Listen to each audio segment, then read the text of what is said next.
The consultation was supposed to be routine. A millionaire doctor, accustomed to perfect lives and predictable hearts, could never have imagined that the shy young woman in front of him, trembling, avoiding any touch, was hiding a secret that would silence everything around them. She had never been touched by anyone, and what he felt when he listened to her racing heart was more than medical. It was personal. It was intimate. But what happened next?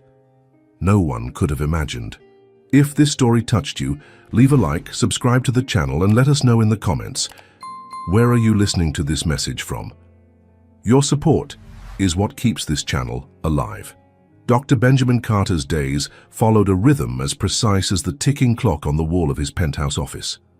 Mornings began with French-pressed coffee, classical music humming through his condo in the Upper East Side, and a well-ironed suit draped over a frame that wore success like second skin.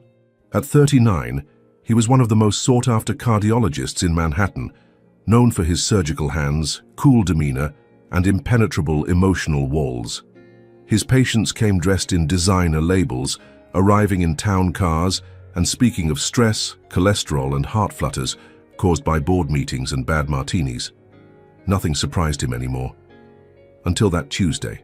It was just past 11 a.m. when his secretary knocked gently on the frosted glass door.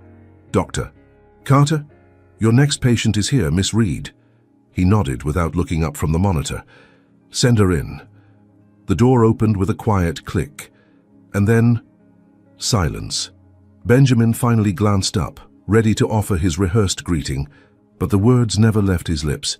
Standing just inside the doorway was a young woman who looked completely out of place, like a watercolor dropped into a world of oil paint. Her coat was too large, likely secondhand, and clung to her small frame as if trying to shield her from the cold, or the world. Her eyes, a soft hazel tinged with green, flicked up just long enough to meet his before darting away. She wasn't wearing makeup, no designer bag, no polished jewelry, just trembling fingers clutching a worn canvas purse. For a moment, Benjamin forgot he was in the middle of a workday. "Miss Reed?" he asked, his voice lower than usual. She nodded once, then hesitated. "Would you like to sit?" he offered gently, standing to guide her. She shuffled in slowly, her movements hesitant, as if afraid her mere presence might shatter the polished floors. As she sat on the edge of the leather chair, her hands folded in her lap like a child waiting for a verdict, Benjamin noticed something unusual. She didn't offer her hand. Most patients did, and when he stepped closer to retrieve her file, she flinched, almost imperceptibly, but enough for a trained doctor to notice. He sat down across from her, curious now. "So, what brings you in today?" She swallowed hard. Her voice, when it finally emerged, was barely above a whisper. "I've been having heart palpitations, especially in crowded places, or when people talk to me." His brows furrowed gently. "Any dizziness? Fainting spells?" She nodded. "And I haven't seen a doctor in years," she added, eyes still fixed on her hands. "I couldn't afford it, but I started getting scared." Benjamin adjusted his chair, setting aside the digital tablet. He leaned in slightly, not as a doctor, but as a man who suddenly sensed that this case wasn't going to be typical. "Have you had any physical exams before?" he asked softly. She hesitated. "No," he blinked. "None at all." Her cheeks flushed pink. "I've never been touched. I mean, not like that. Not by a doctor. Not by anyone." Benjamin's pulse, usually steady as a drum, faltered. This wasn't just a patient with an unusual case. This was something else, something raw. "Okay," he said, keeping his voice gentle. "We can take it one step at a time.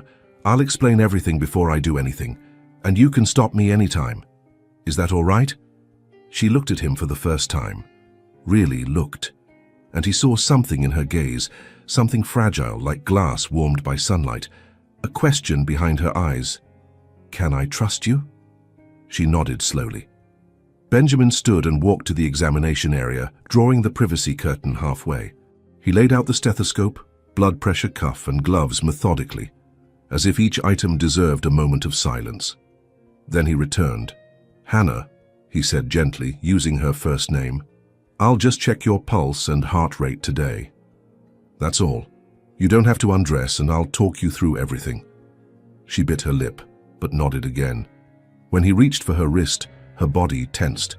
Her breath caught in her throat. But she didn't pull away. His fingers brushed her skin, cool, delicate, and in that single point of contact something stirred, not just in her but in him. He'd touched thousands of wrists, examined countless hearts, but none like this. Her pulse was rapid, too fast, but it wasn't just a medical symptom. He looked up. "Are you okay?" I'm just nervous," she whispered. He smiled. "That's completely fine. There's no rush." The stethoscope came next. As he gently placed it on her chest, over her coat at her request, he could feel the tension ripple through her like a bowstring pulled taut. But she let him. And when the heartbeat filled his ears, it wasn't just a pattern of lub-dubs. It was a story, a song of anxiety, silence, and something else. Longing, maybe. He stepped back, removing the earpieces, slower than necessary. "You're not just anxious," he said quietly. "Your heart is under emotional stress. This isn't just physical. You're carrying something. A weight." Hannah's shoulders trembled slightly and she looked down again. "I guess I always have," she whispered. "But no one's ever noticed." Benjamin wasn't sure what hit him harder, her words, or the soft break in her voice. He'd spent his life chasing prestige, mastering procedures, and building a fortress around his emotions. But something about this girl, this ghost of a girl who flinched at kindness, was starting to dismantle all of it. She didn't cry, but he saw it in her eyes, the years of holding everything in, of not being seen. He wanted to say something, anything, but the silence between them was sacred. So he handed her a bottle of water, gave her space and said, "We'll figure this out, together." She nodded, then gave the smallest smile, uncertain, almost invisible. But it was there. And Benjamin Carter, who had spent a lifetime surrounded by people who performed confidence, felt something he hadn't felt in years. He felt human. As she rose to leave, he handed her a printed note. "My direct number," he said, "if anything feels off, or if you just want to talk." She blinked. "Doctors don't usually do that." "I know," he replied softly. "I'm not sure why I just did." And as she walked out, coat still too big, shoes still scuffed, Benjamin stood there, listening to the echo of the closing door. But inside his chest, something had opened, something he wasn't sure he could close again. For 2 days after the appointment, Benjamin Carter found himself distracted in ways that unsettled him. He reviewed charts and responded to messages, yet Hannah Reid's face kept surfacing like a whisper through fog. Not because of any dramatic event, there was no diagnosis of a rare condition, no emergency, but because of what didn't happen, the absence of ease, of casual familiarity. The way she barely spoke, barely breathed unless spoken to, and how she clutched her purse like it was her last anchor to the world. Most patients filled his room with noise. She filled it with silence, and yet her silence spoke volumes. He was reviewing another patient's EKG when his phone buzzed, an unfamiliar number. He hesitated, then answered. "Hello?" A pause. Then her voice, soft, trembling, like wind brushing across a fragile branch. "Dr. Carter, it's Hannah." Benjamin stood, unconsciously walking toward the window. "Hannah, are you all right?" I think so. But something happened this morning. I was at the pharmacy, and when the cashier touched my hand to give me change, I blacked out." Benjamin's hand gripped the window frame. "You fainted?" "No, I didn't lose consciousness, I just froze. My chest felt tight, like something was pressing on it. My heart was racing. I couldn't move." "Are you in pain now?" "A little, but mostly just scared." Her honesty carved through him like a blade. "Can you come in again? I'll rearrange my schedule." I'm not in Manhattan anymore. I came back to Pennsylvania." He hesitated. "How far are you from Allentown?" "About 30 minutes. Why?" "There's a clinic I trust there. But if you're okay with it, I'd rather you come see me again. I'd like to understand what's really going on, if that's all right with you." There was a long pause. Then, almost like a breath held too long, she whispered, "Okay." 3 days later, Hannah returned.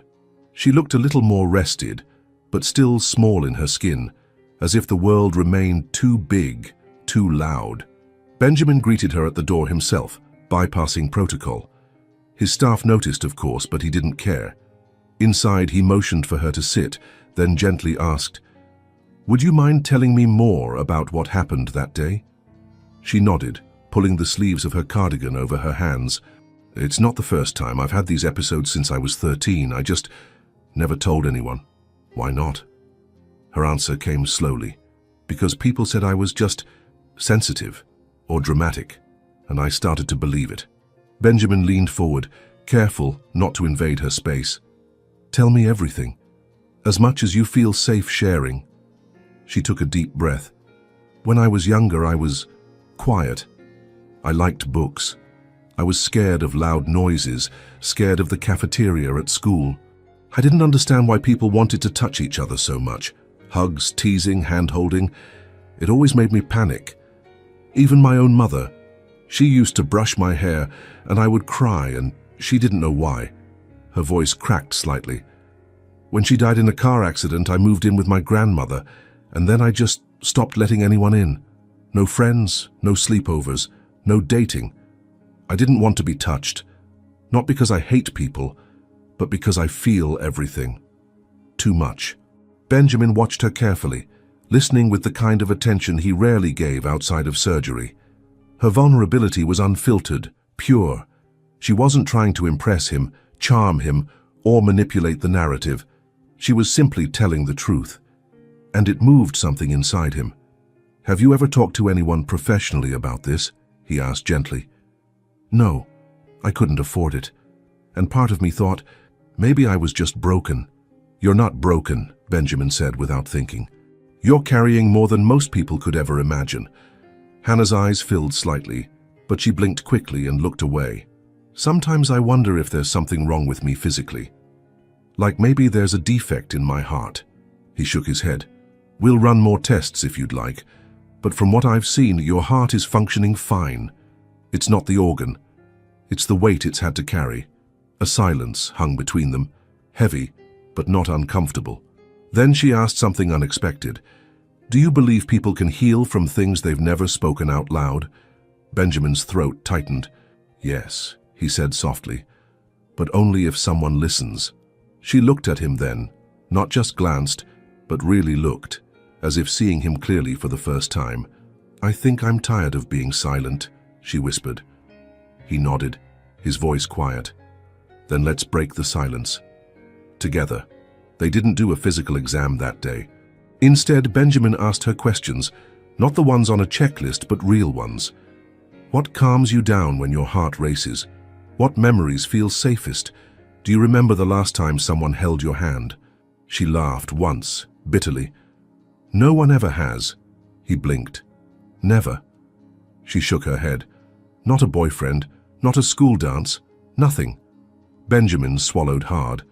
"And your panic? Is it worse with strangers or with emotional moments?" She hesitated, then whispered, "Both." As the session came to a close, Benjamin reached into a drawer and handed her a small slip of paper. "This is the name of a therapist in Allentown. Her name is Dr. Elsie Matthews. She specializes in emotional trauma, especially touch aversion. She's excellent, and she has a sliding scale for payment." Hannah took the paper carefully, as if it might tear between her fingers. "Thank you," she said. "I don't know why you're being so kind." "Because I think the world hasn't been," Benjamin said. "And maybe it's time it starts." For a moment they sat in a quiet stillness. Then Hannah whispered something that made his chest ache. "You're the first person who ever made me feel like I wasn't a burden." He stood and walked her to the door, but just before she left, she turned back. "Dr. Carter." "Yes?" "If I wanted to come back, not just for medical reasons, would that be okay?" He paused. Something behind his ribs fluttered. It wasn't professional. It wasn't clinical. It was human. He nodded. "Yes, that would be more than okay." And as she walked away, Benjamin knew this wasn't the last time he would see Hannah Reed. What he didn't know was how deeply she would change everything. The sky over Manhattan was a washed-out grey the morning Hannah returned to Dr. Carter's office.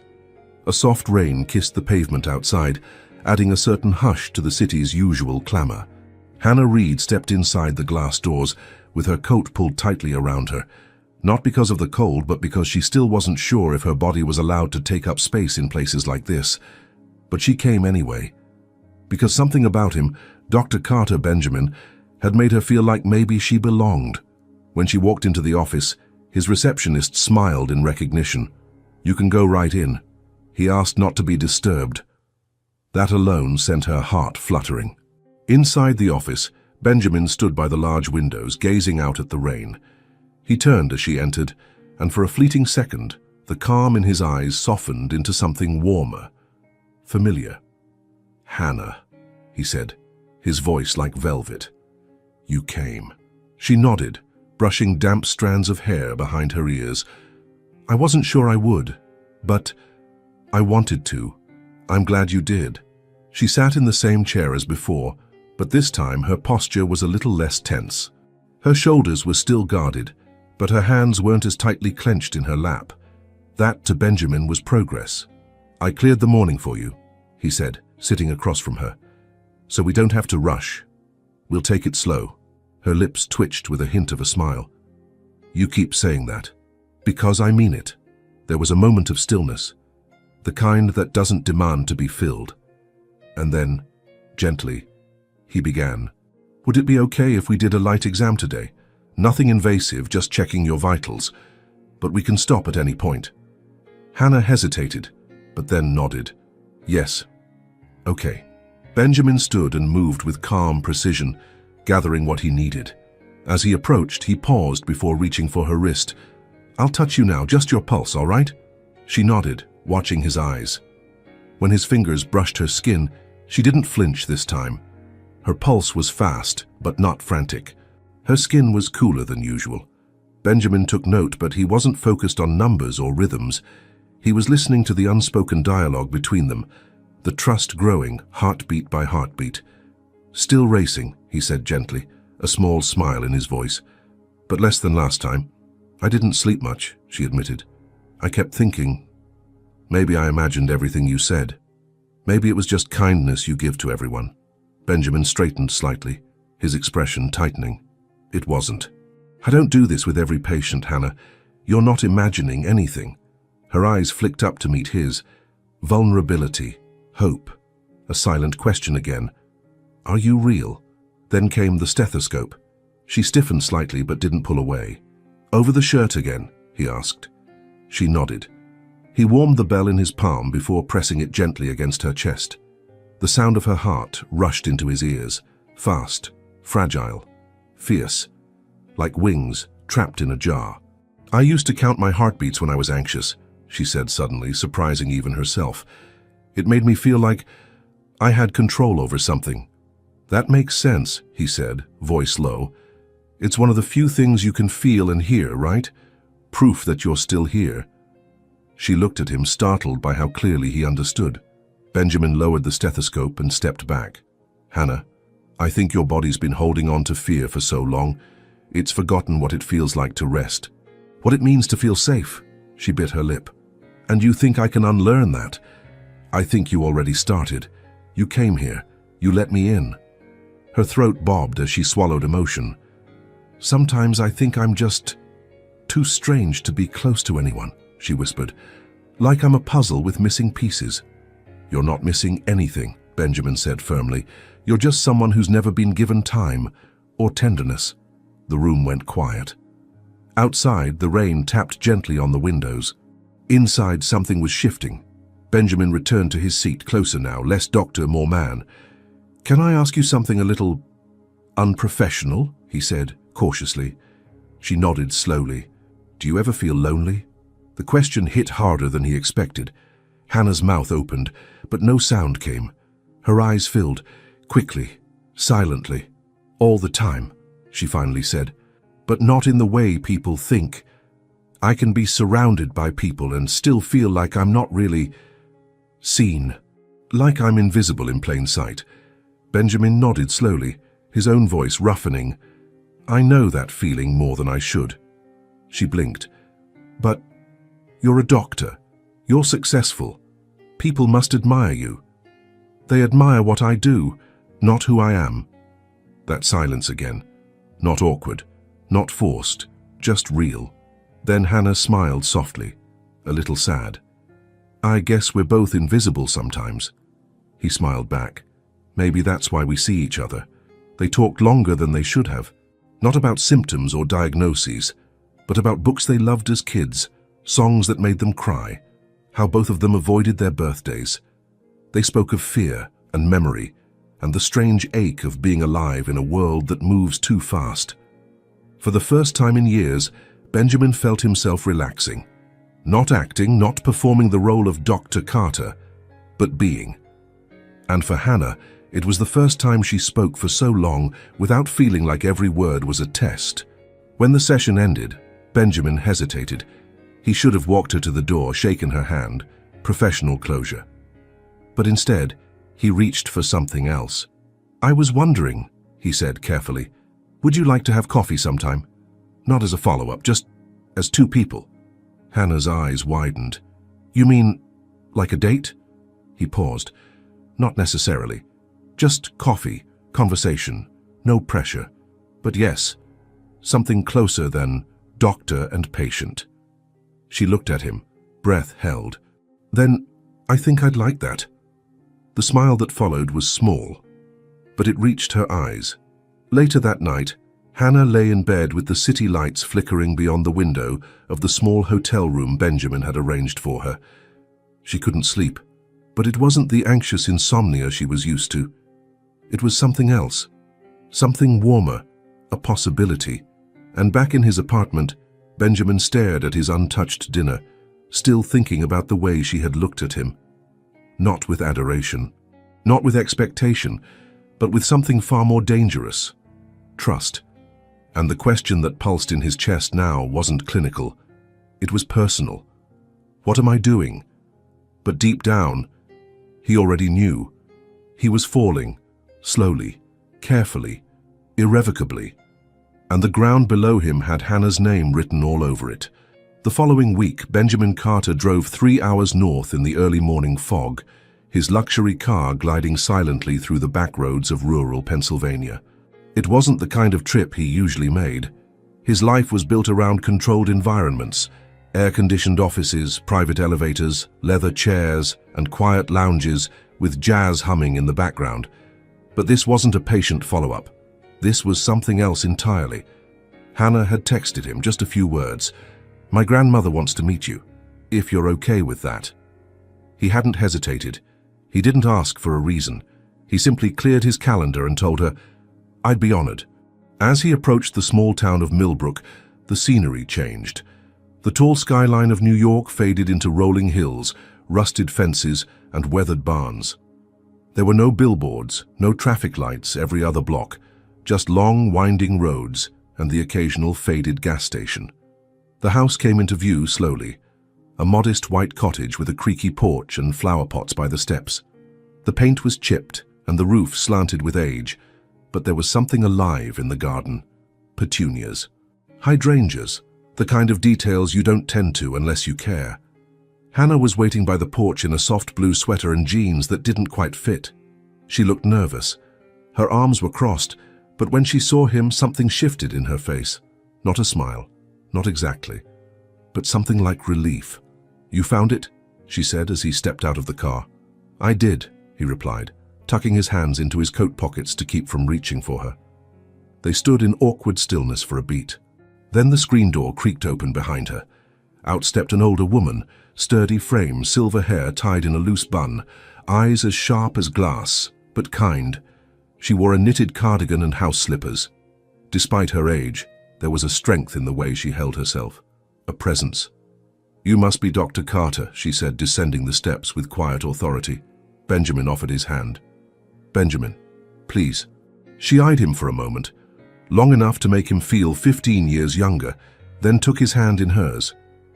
"Eleanor Reed." Her grip was firm. Her eyes didn't blink. "Come in," she said. It's chilly out here. Inside, the cottage smelled of cinnamon and old wood. The walls were lined with faded photographs, family portraits, children in Halloween costumes, wedding pictures in sun-washed frames. It was a home that held history, not just furniture. Eleanor led them to the kitchen and poured tea without asking. Then she sat across from Benjamin at the small table, placing a worn napkin under his cup with care. "I want to thank you," she said plainly, no sugar in her tone, "for treating my granddaughter like a person, not a case." Benjamin met her gaze. "It was never just medical, ma'am.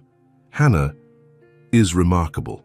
Eleanor's eyes flicked to Hannah, who stood by the kitchen counter, clearly uncomfortable. "She's quiet," Eleanor said. "Always has been, but she's got a strong heart. You'll see that if you stick around long enough."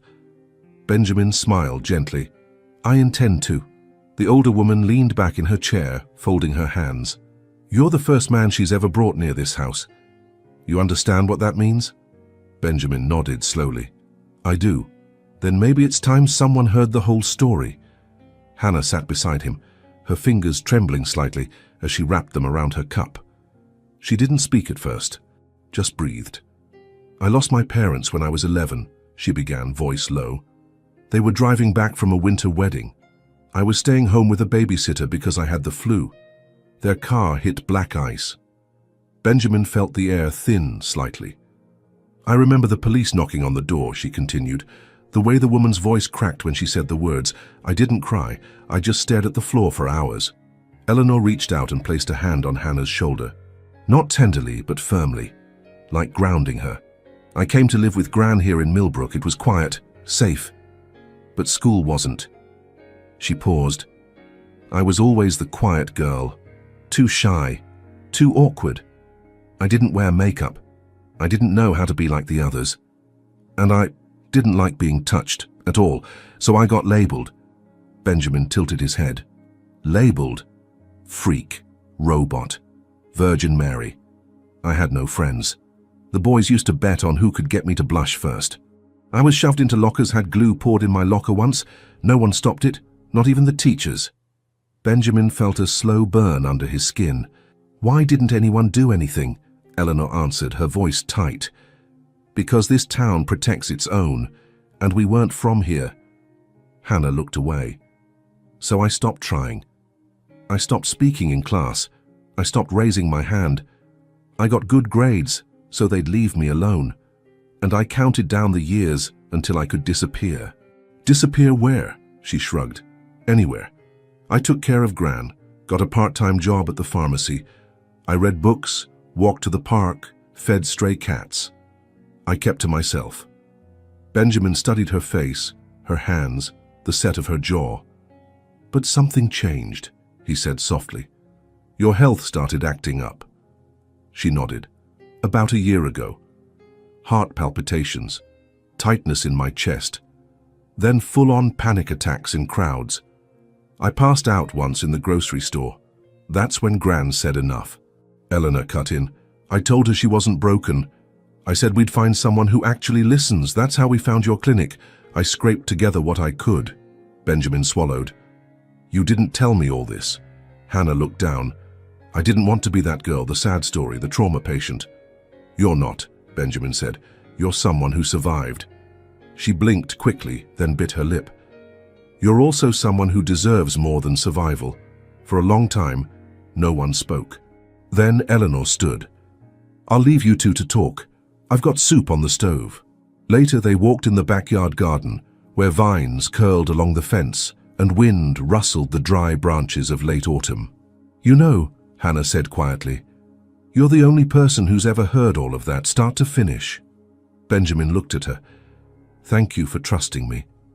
She stopped walking and turned to him. "I wasn't sure I could, but now, when I see you, I don't feel small. I don't feel like I'm waiting to be hurt." "That's how you should feel," he said. "Safe, seen." A silence fell between them, but it was full, not empty.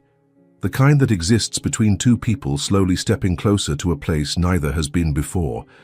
Then she whispered, "Sometimes I don't know what to do with kindness. It's easier to prepare for disappointment."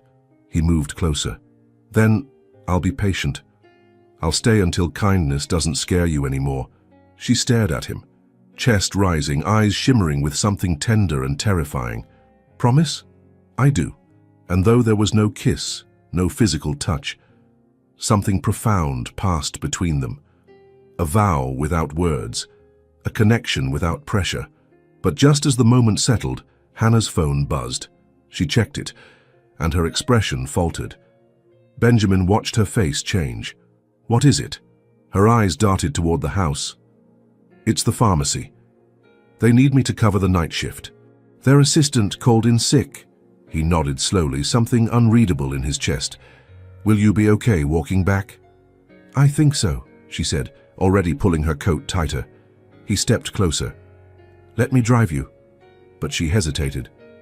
"It's okay," she said. This was already more than I expected." And with a soft smile, she turned toward the house. Benjamin stood there, watching her walk away.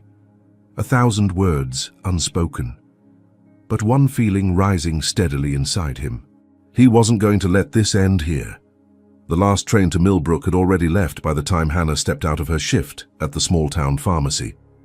The November air was biting, slicing through her thin coat like paper, and the streets were nearly empty. She clutched her bag close and began walking the 6 blocks home, careful to avoid the cracked parts of the sidewalk. She didn't hear the car pull up behind her. "Hannah?" Her heart skipped, but when she turned, relief washed over her. Benjamin leaned out of the driver's side window, his expression half concern, half relief. "I figured you might be walking." "What are you doing here?" she asked, stunned. "I waited," he said simply. "I told your grandmother I was going to get gas. I didn't go far." "You waited outside for 2 hours," he admitted, almost sheepishly. "I just didn't want you walking alone at night. Not here. Not anywhere." Her throat tightened, caught between surprise and something far more dangerous, gratitude that made her chest ache. "You didn't have to do that." "I know," he said. "That's exactly why I did." She got in the car, and they rode in silence for a while, except for the occasional sound of tires slushing against wet pavement. He didn't speak, and neither did she. But it wasn't uncomfortable. When he pulled up in front of the house, she didn't open the door right away. Her fingers rested on the handle, hesitant. "Can I ask you something?" she said, still looking forward. "Anything. Why are you doing this, really? It can't just be because you feel sorry for me." He turned to face her. "I don't feel sorry for you, Hannah." "Then what is it?" Benjamin's eyes darkened, but not in a cold way.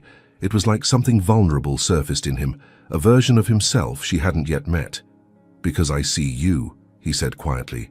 "And the more I do, the harder it is to stop." She looked down, her breath fogging the window.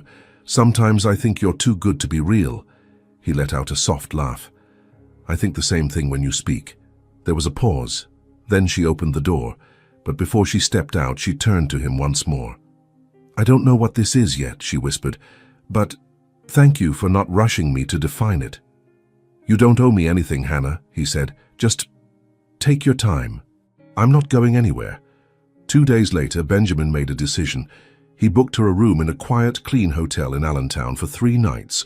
When she asked why, he said, "Because you need somewhere peaceful to rest, somewhere you don't have to be anyone's caretaker." "But I have to take care of Gran." "I already spoke with her," he smiled. "She insisted you go, said she'd be fine for a few days."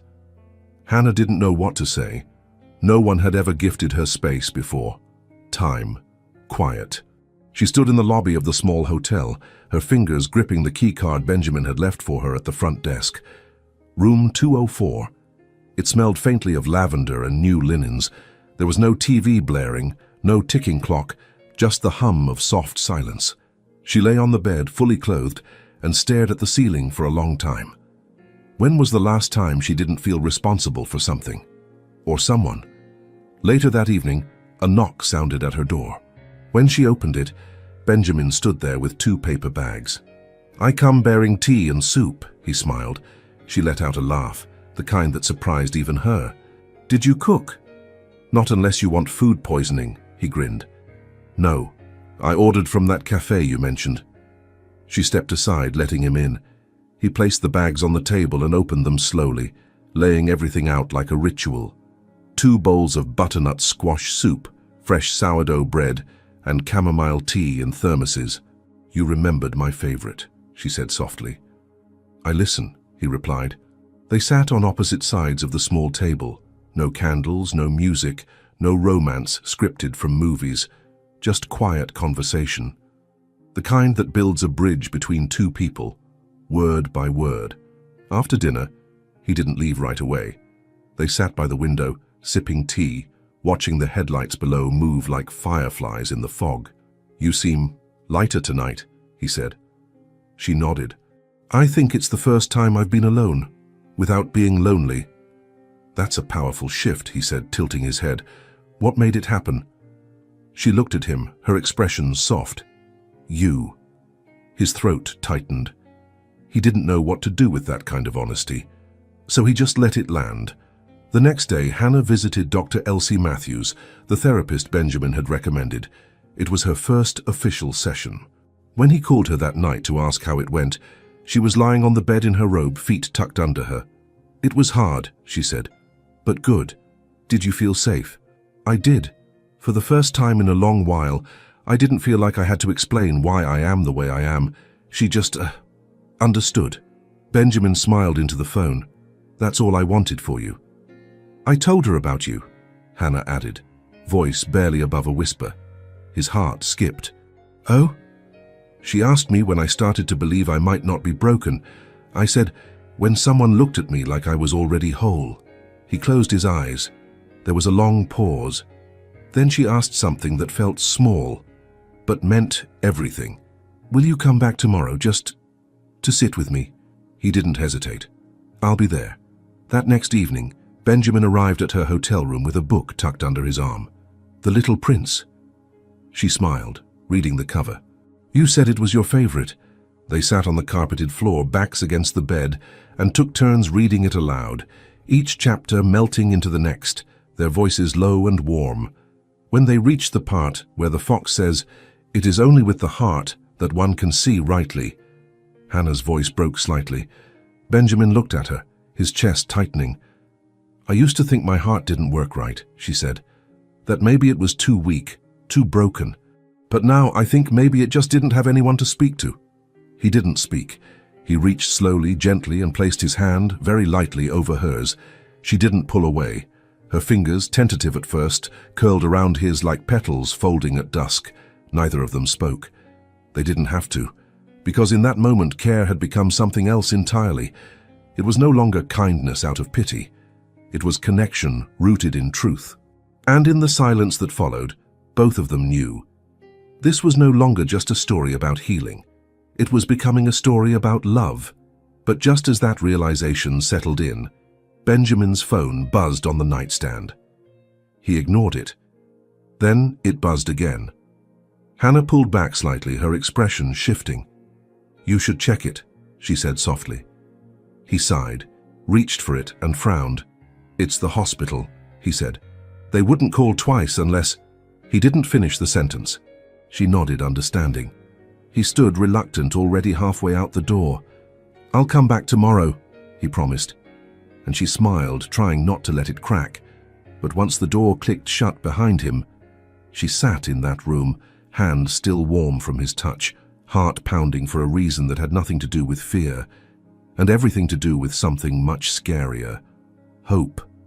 It had been 4 days since Benjamin last saw her. 4 days filled with back-to-back surgeries, board meetings, clinical evaluations, and an emergency consultation flown in from overseas. The kind of week that once defined his life. Constant movement, endless expectations, accolades whispered in polished hallways. But everything felt different now, because every moment he wasn't in her presence, he felt absent from himself. At first, he tried to shake it off. He told himself it was proximity, novelty, the natural pull of something fragile and new. But none of that explained why he reached for his phone late at night, rereading the last message she sent. "Thank you for seeing me, really seeing me." He hadn't answered, not because he didn't want to, but because he didn't trust himself to say something simple when what he felt was everything but simple. That Friday night, just after midnight, his phone rang. The screen lit up. Hannah Reed. He stared at it, heart pounding. She had never called before, always texted, short, polite, careful. He answered before the second ring. "Hannah?" There was silence, and then a voice, soft and unsteady. "Sorry, I didn't mean to wake you." "You didn't." "I wasn't sleeping," he said, already sitting up. "Is everything okay?" I don't know," she whispered. I felt like I was slipping again." Benjamin stood, pacing now. "Tell me what happened." "I was in bed, reading. Nothing scary. And nothing sad. But suddenly my chest got tight. Like someone had placed a hand over my lungs. I couldn't breathe right, couldn't move. A panic attack. Maybe.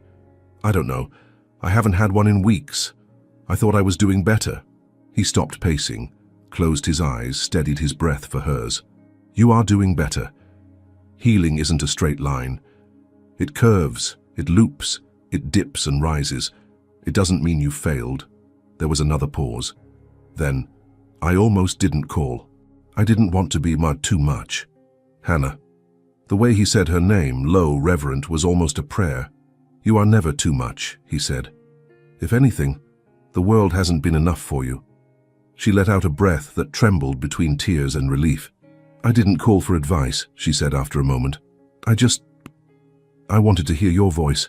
He sat back on the bed, his chest tightening in a different way now. "I'm here," he said, "for as long as you need." For a while they didn't talk. They just breathed together, across miles of darkness and silence. His city restless and glowing, her town asleep and still.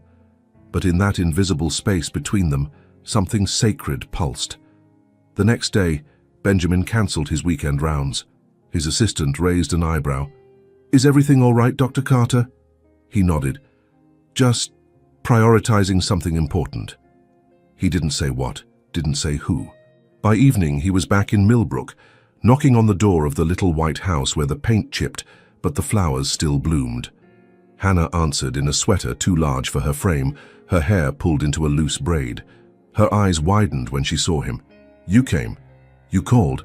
She opened the door wider. No explanations, no hesitation. Inside, the living room glowed softly with lamplight. A blanket lay folded on the couch, and a book rested face down on the coffee table. Benjamin glanced around. "Is your grandmother home?" "She's at her sister's overnight. I didn't plan this." "I know." They sat on the couch side by side, not touching. The kind of closeness that spoke louder than contact. "I couldn't stop thinking about what you said," she murmured. "About healing not being straight." He smiled. "It isn't. And neither is connection." She turned toward him, something fragile flickering in her expression. "Can I ask you something?" "Always." "Why me?" she whispered. "Of all the women you could talk to, why the quiet one with no past, no lipstick, no stories to impress anyone?" Benjamin's jaw tightened. He took a breath. "Because when you speak," he said, "you don't perform. You mean it. And that's rare." She looked at him like she didn't know whether to believe him or cry. "And also," he added, "because you made me feel something I thought I'd forgotten how to." A silence settled. One with weight. Then slowly she reached for his hand. He didn't move, didn't breathe. Until her fingers brushed his, timidly at first, then more firmly. He turned his palm to meet hers, and just like that, the space between them disappeared. No declaration, no grand kiss, just touch. Alive, present, real. Later that night, they sat on the back porch wrapped in a shared blanket, sipping hot tea from chipped mugs. The stars above Millbrook were brighter than in Manhattan. Fewer lights, less noise, more truth. "I used to think I'd live and die without ever being held," Hannah confessed. "Not because I didn't want it, but because I didn't think I'd ever deserve it." Benjamin turned to her, his voice low and steady. "You don't earn care, Hannah. You receive it. Because you exist. Because you breathe. That's enough." She didn't answer. She just leaned her head onto his shoulder, and he let her stay there until the moon began to slip behind the hills. The next morning, Benjamin left a note on her pillow. "You're not alone anymore. Call me when you wake up. I'll be nearby." And he was. He found a small cafe downtown and waited, with a book in hand, with his phone on loud, waiting not just for a call, but for the moment he would finally stop being the man who helped Hannah and become the one who stood beside her, not because she needed saving, but because she had become the only place his heart felt heard. What he didn't know was, back at the house, Hannah was staring at his note with her hand trembling, because the last person who left her a note was her mother. And now a different story was unfolding, a new one that began with a voice in the middle of the night, and a call that changed everything. The air in Manhattan carried the faint scent of roasted chestnuts and wet pavement as Benjamin sat alone at a corner table in a small cafe tucked between two bookstores. It wasn't one of the sleek, modern espresso bars he usually frequented. It had chipped tables, handwritten menus, and an old record player spinning Ella Fitzgerald in the corner. But it reminded him of Hannah. Simple, quiet, honest. He'd passed it once on his way back from the hospital, and something about the amber glow in the window and the way people spoke in hushed, unhurried tones had made him stop. Now, it had become a kind of refuge, a place where time softened around the edges. And he wanted to share it with her. He hesitated for hours before typing the message, then erased it, typed it again. "Would you like to have coffee with me? Not as a doctor, just me." He pressed send and immediately regretted it. Too forward? Too confusing? Had he crossed some line? But the reply came only minutes later. "Yes, I'd like that. Just like that. No punctuation, no emojis." But those 4 words lit something in his chest. Hannah stood in front of her closet for nearly 20 minutes the morning of the coffee. It wasn't a date. At least, no one had called it that. But she felt the pressure in the air, soft and electric. She finally settled on a long beige sweater that hugged her arms but not her body. Simple jeans, clean shoes, hair pulled back loosely. She looked in the mirror and almost didn't recognize herself. Not because she looked different, but because for once she didn't look like she was trying to disappear. When she walked into the cafe, Benjamin stood immediately. There was no dramatic music, no gasp, no stunned silence. Just a moment. A shift. His expression softened as his eyes found her. "You came," he said, as if part of him hadn't believed she would. She smiled, small but sincere. "You invited me." He led her to the corner table, where the window spilled morning light across the worn wooden surface. A candle flickered between them, even though it was daylight. The waitress came and took their orders. Tea for Hannah, black coffee for Benjamin. Then the silence settled. Not awkward, just full. "I like this place," Hannah said, glancing around. "It feels like it has a memory." Benjamin smiled. "That's exactly why I chose it. It doesn't try too hard." She met his eyes. "Neither do you." He looked at her for a long moment. That wasn't always true. The conversation started slow, cautious. He told her about his childhood, how his father had pushed excellence like oxygen, and how love had always felt like a transaction. She spoke of books, how reading helped her survive high school, how she found comfort in characters who didn't demand anything from her. They talked about nothing and everything. Favorite meals, dreams they never told anyone, what silence felt like in different rooms. Then, somewhere between the second sip and the last crumb of banana bread, Hannah said something that shifted the air. "I used to think kindness had an expiration date, that it always came with conditions." Benjamin leaned in slightly. "And now? I'm starting to wonder if maybe kindness is what happens when someone doesn't want anything from you. They just want you." He swallowed slowly. "That's exactly what I want." Her eyes widened and her breath caught, but he didn't rush to explain. He let the words settle. "I don't want to fix you," he said quietly. "You're not broken. I just want to be near whatever it is you carry because it's real." She didn't speak for a while, then softly, "No one's ever said that to me." He reached across the table, palm open, patient.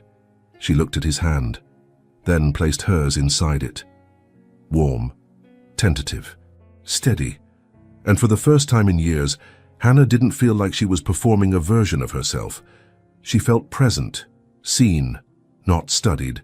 And in that tiny cafe, among books and the smell of cinnamon and Ella Fitzgerald humming in the background. A connection was born not from chemistry but from truth.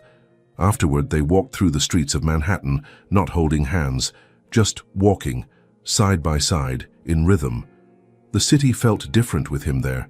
He pointed out murals she never would have noticed, bakeries with the best almond croissants, jazz bars that opened after dark. "You know all the quiet corners of a loud city," she said. He looked at her. Maybe I was waiting for someone quiet enough to share them with. They stopped near a park bench and the moment lingered. Then Benjamin's phone rang. He checked the screen, his expression darkening. "I have to take this," he said. "Hospital." She nodded. Of course. But something in her face dimmed. He stepped away. She sat on the bench waiting, listening to birds over traffic, wind over steel. When he returned, his face was still calm, but his tone had shifted. "They need me back. Emergency bypass." She stood. "Of course. Go." But before he turned away, he looked at her one last time. "I don't want today to be a pause," he said. "I want it to be a beginning." She nodded. "Me too." He hesitated, then stepped close. And for the first time kissed her forehead, a touch so light it felt like a vow. Then he turned and left, and Hannah sat back down on the bench, hand over her chest. Not to check her pulse, but to feel it. She stayed in that cafe's neighborhood the rest of the day, revisiting their table, the window, the street. Not because she was lost, but because she'd finally found a moment worth lingering in. That night, Benjamin sent one message. "If you ever feel the dark creeping back in, just say the word, I'll come find you every time." And for the first time in her life, Hannah believed someone meant it. But what she didn't know was that the next time they met, it wouldn't be planned. And everything would change again. In the weeks that followed their quiet afternoon in the cafe, something began to shift, subtly, like the slow unfurling of petals after winter. Benjamin and Hannah didn't rush into labels or declarations. There was no sudden plunge into passion or dramatic confessions. What grew between them was not loud. It was careful, intentional, and it felt sacred. Benjamin started visiting Millbrook every Saturday, sometimes for a few hours. Sometimes he stayed the night in a rented room near the edge of town, never at her house, never imposing. He came quietly, always with something thoughtful, a book she'd mentioned in passing, her favorite tea, a candle that smelled like vanilla and pine. He listened more than he spoke, and Hannah, though still hesitant at times, began to trust the silence between them. Not every visit was perfect. Some days she spoke very little. Other days she asked questions that held weight. Would you still care if I never changed? If I always needed space? If I never got used to being touched? And always, his answers came without flinching. Yes, yes, absolutely yes. He never told her what she had to be, only that she already was. One cold Sunday morning, they sat on the back porch of her grandmother's house, wrapped in a thick knitted blanket, sipping coffee while the fog slowly lifted from the hills. Hannah leaned against his shoulder, her eyes half closed, the steam from her mug curling upward like a soft breath. "I don't know what to do with this," she said suddenly. "With what?"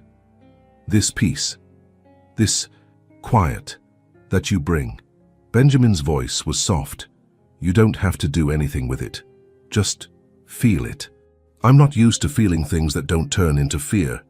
He turned slightly, brushing his fingers over her knuckles. "Maybe fear just got too comfortable being the only guest."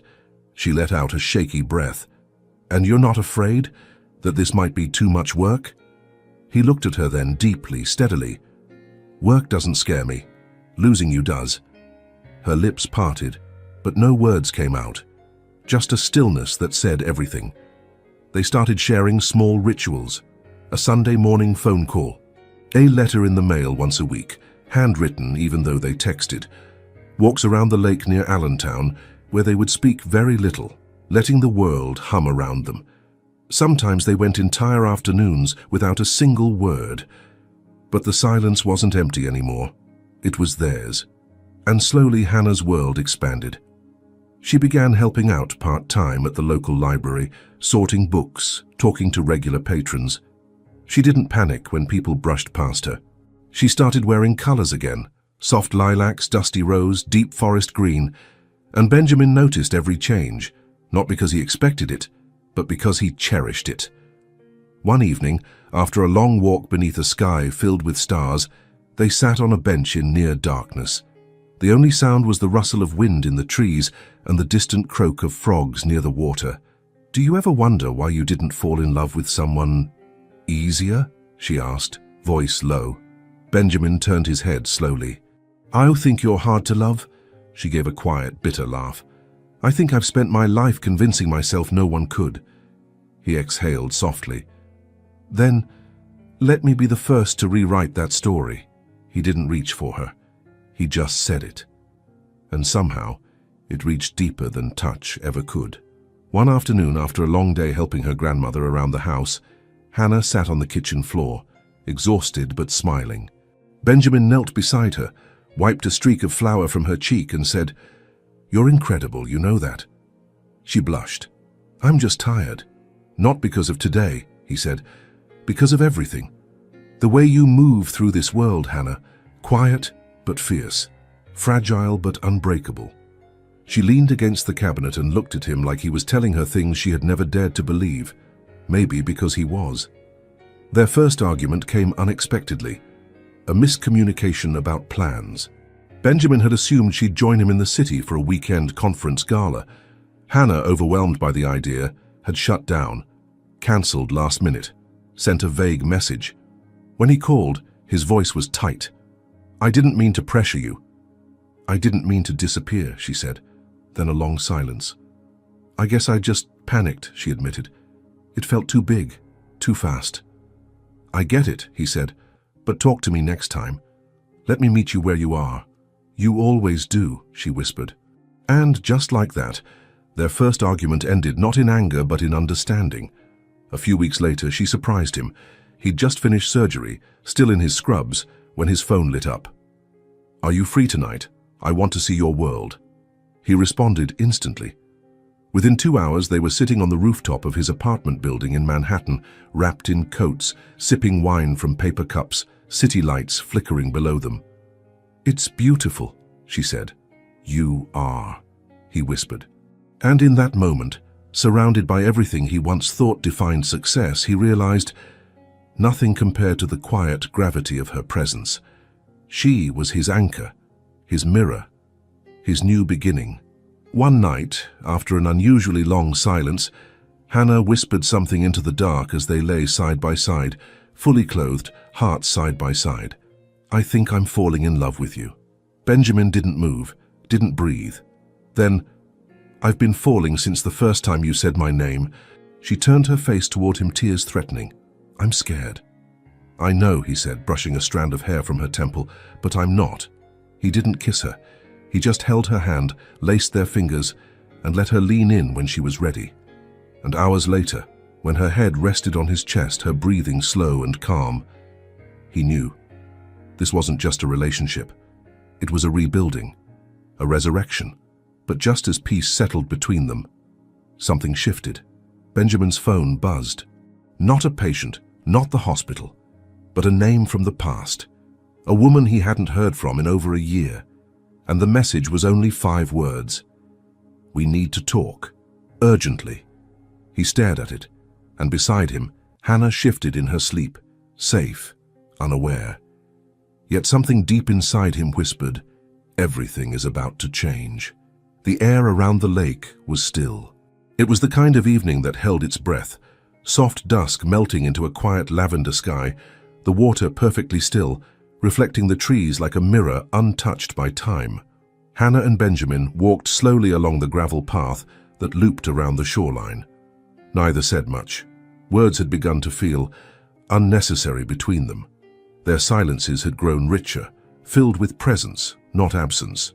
She wore a soft beige cardigan that billowed slightly in the breeze, her hair pinned back in a loose twist.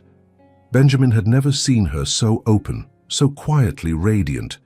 It wasn't about beauty in the conventional sense. It was the way she seemed free in her own skin, like her body had finally stopped bracing for pain. They paused near a wooden dock where the lake reached furthest inland. "Do you want to sit?" Benjamin asked gently. Hannah nodded. They walked to the edge and sat side by side, feet dangling just above the rippling water. Crickets had begun their evening song, and fireflies blinked between the trees like wandering thoughts. She took a long breath, eyes on the lake. I used to come here alone when I was a teenager. It was the only place I could cry without feeling like I had to explain it. Benjamin turned to her slowly. Do you feel like crying now? No, she said. I feel still, and that scares me. Stillness can feel foreign after so much chaos. She nodded. When I'm with you, I forget how much I've been surviving. Benjamin looked at her for a long time. That's because you're finally living. She smiled, just a little. And you? What does this feel like for you? He hesitated, like the ground beneath my feet makes sense again. Their eyes met and held. No rush, no performance. Just the ache of honesty between two people who had finally stopped running from themselves. She broke the gaze first. I should tell you something, she whispered. He waited, patient. I've never kissed anyone. The words hung in the air, fragile and bold. I figured, he said softly, and I'm honored that you would tell me. I'm not ashamed, she added quickly. I just thought I'd be married by now, or at least in love, but I've always been too afraid to let anyone close enough to try. He nodded, his voice barely above a breath. I don't want to take anything from you that you're not ready to give. I'm not sure what I'm ready for, she said, but I know I trust you. Then, almost without realizing it, she reached for his hand. He met her halfway, and for a long moment, they just sat there, hands clasped, bodies still, the lake folding around them like a secret. Then Hannah turned slightly, her eyes wide, vulnerable, clear. If I asked you to kiss me, would you? Benjamin's breath caught. He didn't speak. He didn't reach. Instead, he moved just slightly closer, his voice deep, steady. If you ask me to, I will. But not because I want to check a box or rush a moment. I'll kiss you because you want it. Because your body says yes, not just your words. She looked at him, her throat working through a tide of emotion. I don't want it to be perfect, she whispered. I don't want it to be anything but real, he replied. And with that, she leaned in, slow, hesitant, but without fear. Their foreheads touched first, then his nose brushed hers, and finally his lips met hers. Soft, patient, reverent. Not like a movie kiss, not passionate or rushed or breathless, but delicate, as if he were kissing not just her mouth, but every wound that had ever made her doubt she deserved to be held.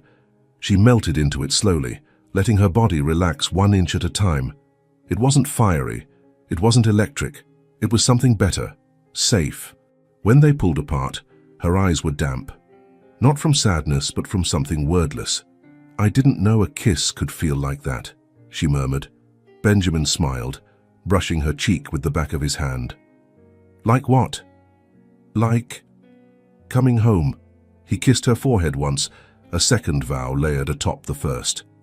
And in the quiet that followed, the stars began to appear, one by one, as if they too had been waiting for her to say yes to the night.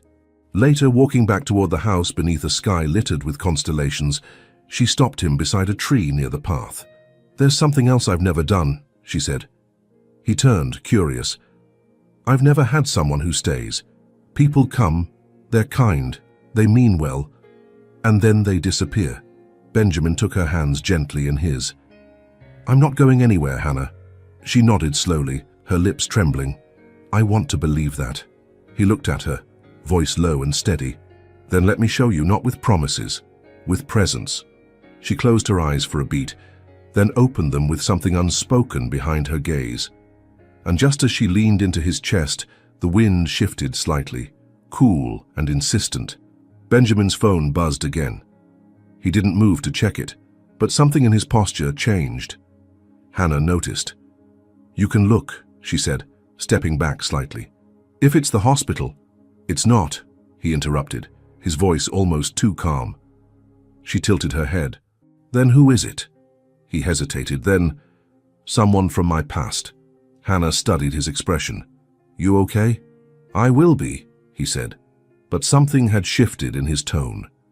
She nodded once, not pressing further, but as they reached her porch, and he kissed her good night with the same tenderness that had defined the evening, she felt something unspoken press against her chest. Not fear, not doubt, just the quiet knowledge that something was coming. And whatever it was, it might test everything they had just begun to build. It had been 4 days since their kiss at the lake, and still the sensation lingered on Hannah's lips like a song she didn't want to stop humming. Not because it was romantic in the way books describe, dramatic or breathless, but because it was the first time she'd ever let go and hadn't felt afraid afterward. But in the quiet after that night, she noticed something in Benjamin had changed. It wasn't in what he said. He still messaged every morning, still asked how she slept, still called her Hannah in that way that made her feel real. It was in the pauses, the way his voice hesitated, the way he seemed to be holding something back. And Hannah, more than anyone, could feel the weight of silence. So when he texted asking to see her again, just the two of them, at her house while her grandmother was out, she felt it in her chest. Something was coming. He arrived just before sunset, as the golden light spilled across the worn porch steps. Hannah opened the door before he could knock. He looked tired, still handsome in that understated, grounded way, but there were shadows beneath his eyes, and his jaw looked tighter than usual. "Hey," he said softly. "Hi," she replied, stepping aside. They settled on the living room floor like they had so many times before, cross-legged with tea between them, knees almost touching. For a while they didn't speak. Then Benjamin set his mug down and exhaled, deep, heavy. "There's something I need to tell you." She looked up immediately. "Okay." He rubbed the back of his neck, eyes fixed on the old carpet. "A year ago, I was engaged. Hannah didn't move. She left. No warning, no explanation. Just a note on the table saying she couldn't live in my world anymore." Hannah stayed quiet. Benjamin glanced up. "Her name was Elise. She's the one who messaged me last week." Hannah swallowed slowly. "The one who said it was urgent?" He nodded. "She wants to talk. In person. She says she's changed." The air in the room shifted, slowed. "And what do you want?" Hannah asked, voice steady but low. "I want you," he said instantly. "That hasn't changed, but I didn't want to hide this. I owed you honesty."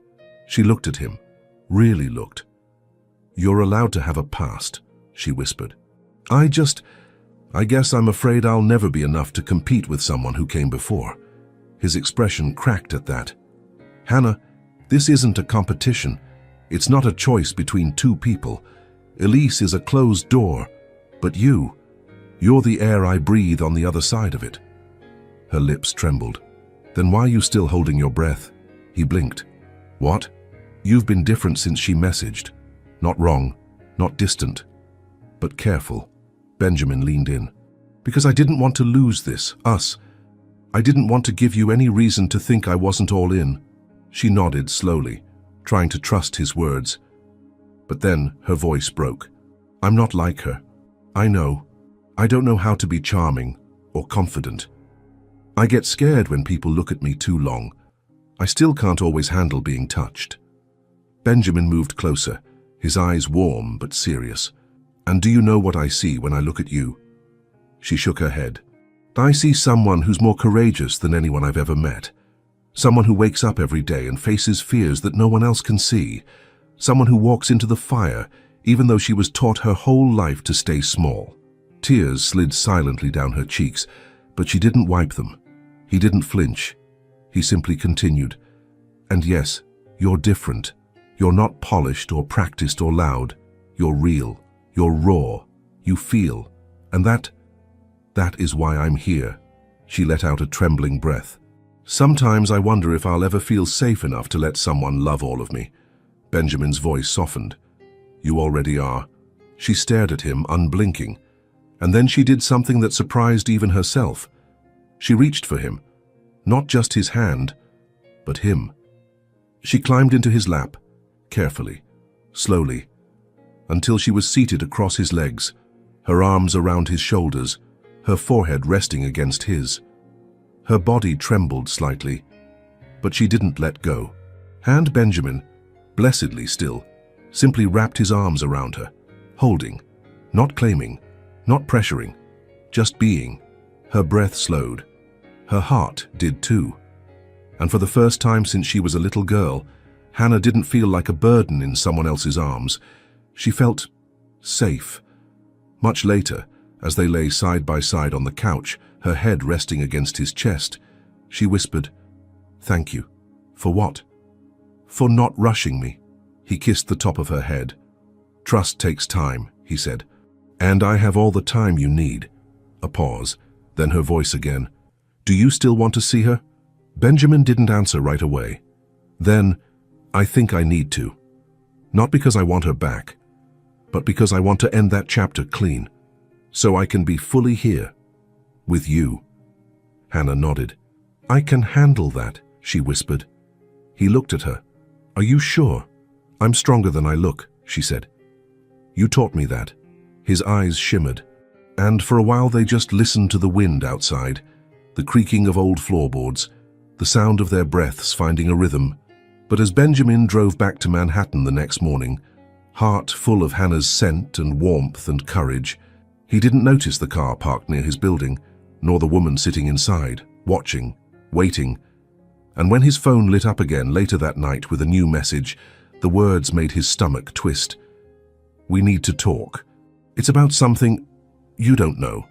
He stared at the screen, and for the first time in weeks his heart skipped for the wrong reason, because something was coming, and this time, it might shake the safety they'd both fought so hard to build. The smell of cinnamon and honey filled the house before Benjamin even knocked. It was late Sunday morning, and the sky above Millbrook was bright but quiet, one of those still days when even the birds seemed to pause between songs. The last few days had been emotionally heavy for both of them. The conversation about his ex-fiancée had left a shadow in the background, but it hadn't dimmed the light between them. Today, something different was about to happen. Today, he was meeting the woman who raised Hannah, Mrs. Eleanor Reed. Hannah opened the door before he could knock, her cheeks flushed, her hands slightly flour-dusted. "She's making her famous cinnamon rolls," she said, in a half-whisper. "And pretending not to be nervous," Benjamin smiled. "That makes two of us." She stepped aside, letting him in. The living room looked different in daylight, warmer, fuller. The light filtered through lace curtains and landed softly on old wooden furniture and crocheted throws. "She's in the kitchen," Hannah said, brushing her hands off on a towel. "Just be yourself." "That's harder than it sounds," he murmured. She gave him a look. "Not for you." Eleanor turned as he entered the kitchen. She was shorter than he remembered, wearing a faded blue apron with flour on her forearm and her hair tied up in a loose bun. Her eyes, sharp and observant, studied him. "Dr. Carter," she said, setting down a spoon. "Please, Benjamin," he offered, stepping forward and extending a hand. Eleanor wiped her hand on a dishcloth and shook his, firm and brief. "So, you're the man who's been stealing my granddaughter's time." Benjamin let out a soft laugh. "I'd say, borrowing." We'll see." She turned back to the stove. "Tea?" "Love some." Hannah stood at the edge of the room, visibly bracing herself for impact. But Benjamin didn't retreat. He pulled a chair for her first, then sat down at the small wooden table. "I know this must feel strange," he began, "me being here. So thank you for letting me in." Eleanor poured the tea carefully, placing each cup without ceremony. "Strange isn't the word. You're the first man to ever set foot in this kitchen at her invitation." Benjamin's brows rose slightly. He looked to Hannah. "She didn't want me to be around people who only saw the parts of her they didn't understand," Eleanor continued. "Most never even tried." He nodded solemnly. "Then I hope I'm the first of a new kind." There was a pause. Then Eleanor sat, and for the first time her voice softened. "She's different, not because she's fragile, but because she listens deeper than most people speak." Benjamin's throat tightened. "I know. She's slow to trust. She has every reason to be. And if you ever break that trust, I won't," he said firmly but not defensively. Eleanor studied him a moment longer, then nodded once. "Good. Then eat, before the rolls burn." Lunch was slow, rich, homemade. They spoke about simple things, weather, books, gardening. Eleanor had a dry humor that surfaced between lines, and Benjamin matched it gently, never too eager, never rehearsed. Afterward, they moved to the porch, the three of them sitting in the mild light as wind moved through the trees. At one point, Eleanor turned to Benjamin and said, "You know, you make her laugh." "I haven't heard that in years." He looked at Hannah, whose eyes had softened. "She makes me real," he said quietly. "That's something I forgot how to be." Eleanor gave a small, approving grunt. "Then I suppose I should keep feeding you." They all laughed, and something in the air settled. That evening, when Eleanor excused herself early with a knowing glance, Benjamin and Hannah remained on the porch. The sun dipped behind the hills. The quiet returned. "She likes you," Hannah said, sipping her tea. "She terrifies me," Benjamin grinned. Hannah smiled, then grew thoughtful. "She's been my anchor since I was 11. She never tried to fix me, just stayed." He nodded. "I see where you got it from." Hannah looked at him then, really looked. Today felt like something real, something grown up. "It was," he said. "We're not pretending anymore." She nodded, then leaned into his side, resting her head on his shoulder, and for a long time they didn't move. Just two people, breathing in sync with the dusk. Later, as Benjamin walked to his car, Eleanor appeared at the door one last time. "Benjamin?" He turned. "She's not fragile, you know. She's sacred." He nodded. "I know. She'll give you her whole heart, if you keep showing her you deserve it. Just don't disappear. I'm not going anywhere." She looked at him for a moment longer, then gave a small, satisfied nod before closing the door. But as Benjamin drove away under the stars, his phone vibrated again. Another message from Elise. Only this time it had a photo, an ultrasound, and a single sentence. "We need to talk. This is yours." He pulled over to the side of the road, hands shaking, mind racing. He stared at the image, then back at the dark road ahead, and in his chest a question exploded. How do you protect something sacred when your past comes back with a heartbeat? Rain tapped softly against the windows as Hannah stood at the edge of her bed, hands gently gripping the sleeves of her sweater. It was late, past midnight, and the storm outside had wrapped the house in a hush that made every breath feel louder than usual. Benjamin stood just a few feet away, his coat still hanging by the front door, his gaze fixed on her, not demanding, not expectant, just present. They hadn't planned for this. There was no dinner date, no music, no cinematic build-up, just a quiet moment after hours of conversation, a question whispered through the hush of candlelight. "Will you stay?" And now, here they were. Hannah's voice broke the silence, low and steady. "I've never done this before." Benjamin's eyes softened. "I know." She looked down. "Not just physically. I've never let anyone see me like this, all of me. No mask, no armor." He stepped closer, slowly, as if asking permission with every inch. "You don't owe me anything," he said. "Not your body, not your fear, not your trust. This isn't a test, Hannah. You can stop this whenever you need to." She looked up then, eyes shining. "I don't want to stop," she whispered. "I just don't know how to begin."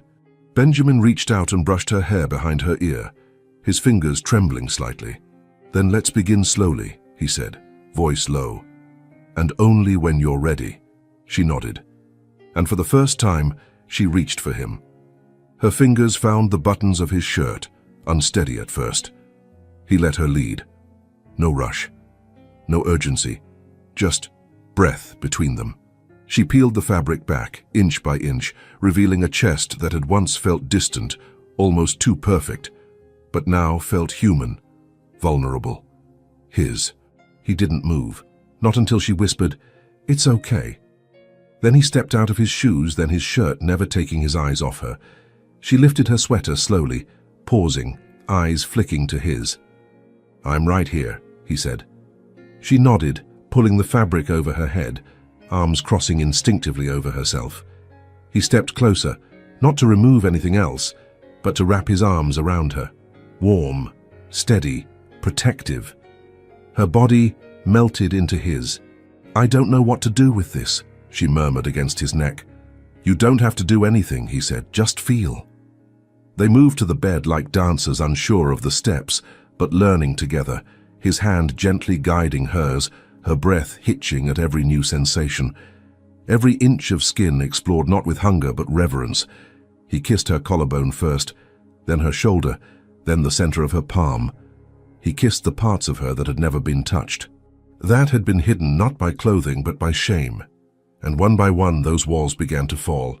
Tears slipped silently down her cheeks, not from pain, not from fear, from release, from being held, not just physically but emotionally, fully, without condition, without pressure, without doubt.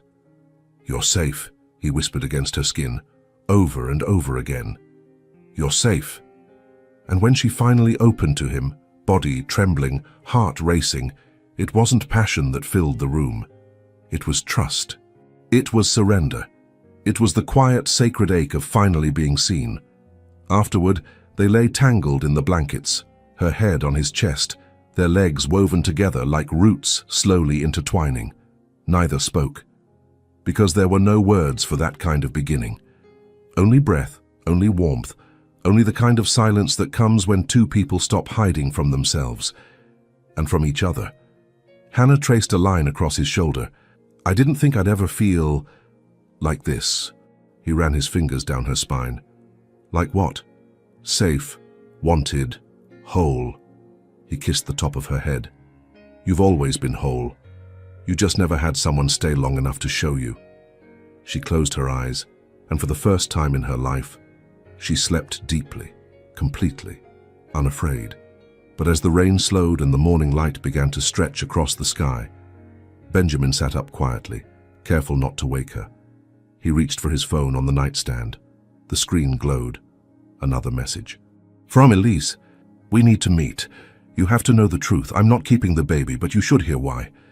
He stared at the screen, then looked back at Hannah, curled beside him, peaceful, soft, trusting, and in his chest, something cracked. Because love had just begun to blossom. But truth was about to arrive at the door. The consultation was supposed to be routine. A millionaire doctor, accustomed to perfect lives and predictable hearts, could never have imagined that the shy young woman in front of him, trembling, avoiding any touch, was hiding a secret that would silence everything around them. She had never been touched by anyone, and what he felt when he listened to her racing heart was more than medical. It was personal. It was intimate. But what happened next, no one could have imagined. If this story touched you, leave a like, subscribe to the channel, and let us know in the comments. Where are you listening to this message from? Your support is what keeps this channel alive.